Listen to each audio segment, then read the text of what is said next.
Assalatu wassalamu alaika ya Rasulullah na sayyidina Muhammad Rasulullah wadda mawali turka shi wani ma ba bashi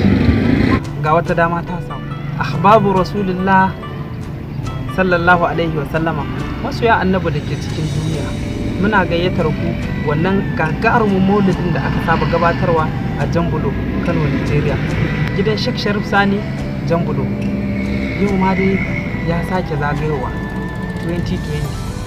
muna gayyatar ku 16 ga watan Rabiul Awwal 17 18 19 ai zagayen taku ta wani kallo kuma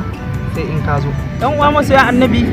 kar da ku bari a shagali da ake wata kayatuwa wata wanka har da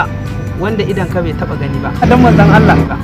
za kuma ka ga al'ajabi wanda idan ka bai taba gani sannan za ka ji nishadi da farin ciki wanda baka taba ji ba domin ku dan manzon Allah amma fa abin sai masu rushin soyayya za mu gani ni da kai wai fi son manzon Allah an mu gani Allah bar mu da annabi barka da zuwa watan maulidi barka da zuwa watan maulidi salam ahbab rasulillah alamin